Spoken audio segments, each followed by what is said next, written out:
Okay, so how to cook rice like a local Hawaiian. Um, in Hawaii, we have a lot of Asian influence in our culture, so almost every local household will have a dedicated rice cooker like the one we have here. Um, you don't have to have a rice cooker, but it makes the job so much easier. So I'll show you how to use a rice cooker like this, which you can get at any Asian store or even online. So what this is, many of you who have similar devices like a steamer um, may even have instructions to do rice in the steamer. So a steamer that would work just as well. Okay, so the kind of rice that Asians and Hawaiian people like to cook is your standard short grain rice. And if you look at some of the bags we have down here, here's some examples of short grain rice. This Botan is a California rice. Nishiki is a rice imported from Japan. Normally, you want to use what rice that says short grain rice on it. Rice like long grain rice is typically used for things like Uncle Ben's instant rice is a long grain rice. Spanish rice is a long grain rice and has a different texture and consistency.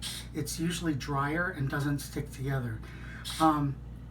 This rice, the short grain rice, is used in Asian cooking for things like sushi and rice balls, so it has to be glutinous enough to be able to stick together. Also, when Asians eat rice with their entrees, the more glutinous rice is easier to pick up with chopsticks.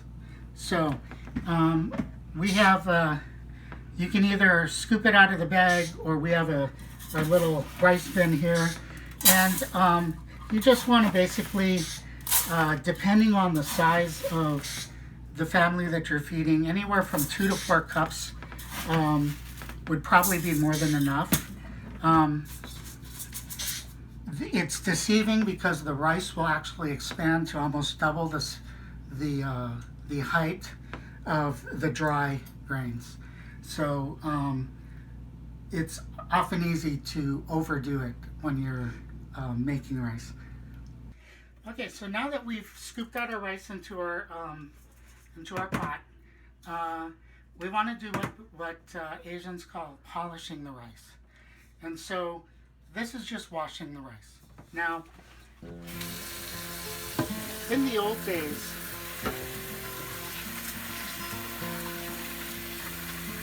rice used to be actually packed in talcum powder or talc, and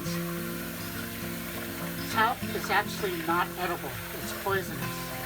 But they used to pack the rice in the talc to preserve it and keep it dry. It was like a dust pin so that the rice didn't go bad. So in the old days, people used to polish the rice out of necessity to get all the inedible talc out of the rice. Nowadays, when you buy rice, there's no danger to eating the powdery substance that they use. They actually started using kind of like a powdered flour or cereal to coat the rice. So this is edible. You don't have to polish it, but if you don't, a lot of times that stickiness basically makes the rice sticky when you're finished cooking it in a kind of unpleasant way. So it's still customary for locals to polish the rice. And if you notice the water's cloudy, and you just want to polish it until it becomes clear. It makes the rice have a better consistency in the end. sometimes if you're in a rush, when it gets translucent, you could probably say, oh, that's good enough, and use it that way. Now, if you notice, a lot of rice cookers and things have these graduated measurements here, and I'm sure there's a way to measure how many cups of rice you have and how much water you want to put with it. I'm going to show you the old school Hawaiian Asian style of measuring, called the pinky finger method. And what that is after you've gotten it polished to where the water is clear,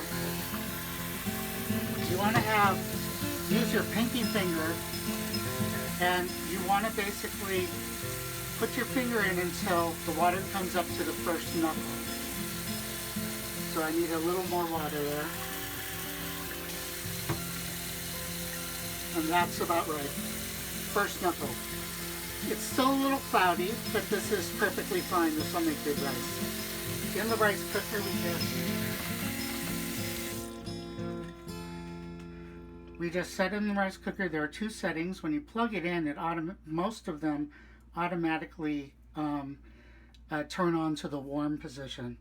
So we just close the rice cooker, and like a steamer, we click it down. It's saying cook, and what happens is there's like a spring at the bottom of the rice pot, and when it's depressed and there's enough water in there, the water is heavy, so it keeps the spring depressed.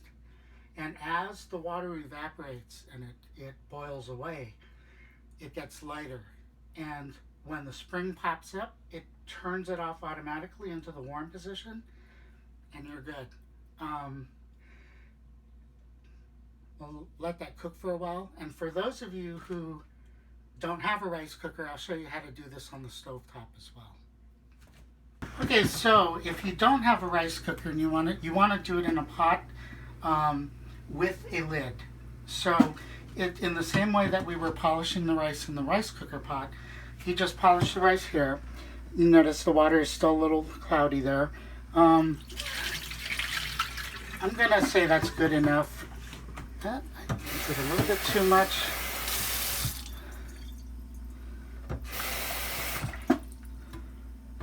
And it's translucent, so we're good. What we want to do is put this on the stove.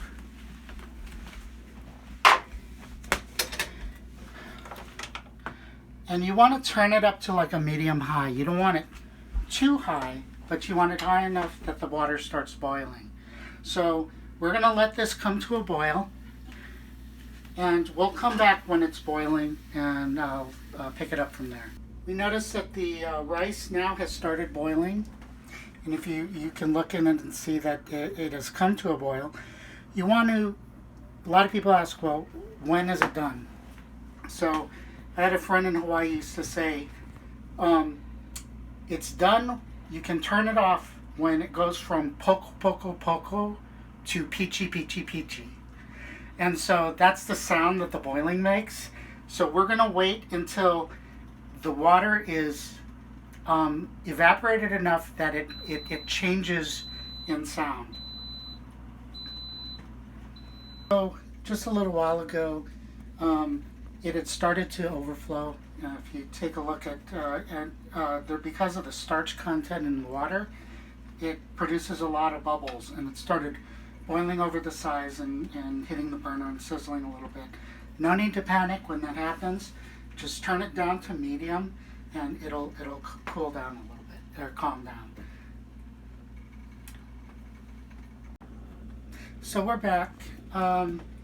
So if you come close and look at this, if you notice the sound that it's making, I'll be quiet for a second. There's these high-pitched kind of whistling sounds. So that's what my friend meant when he said it goes from the boiling poko poko poko sound to a peachy peachy peachy sound. A very high-pitched whistling. When you hear that, then go ahead and turn off your burner and leave it on the stove covered, and basically let it sit for a while for it to cool down. So how do you know when your rice is ready? When it's peachy. So over here, our rice cooker did all of that automatically for us. It automatically detects the amount of water in there, and basically is on warm right now. When it clicks down into the warm position, if you open it up, you'll notice that it's kind of making that same sound. And depending on how much water's in here still left, you don't want to immediately eat the rice at this point. You want to let it sit for like a few minutes, like 5 or 10 minutes, for all the moisture to kind of evaporate after it's reached this point. So we'll check it in a little bit. So once the rice has sit for a while, if you come and look at it, it's stopped bubbling and everything. There's a nice steam coming off of it. This is the consistency that rice should be when cooked in a rice cooker. If you notice, it's not like Uncle Ben's. It doesn't come apart individual grains. This makes it a lot easier to eat with chopsticks, and it has a better flavor when it's glutinous like this as well. So that's our Hawaiian rice.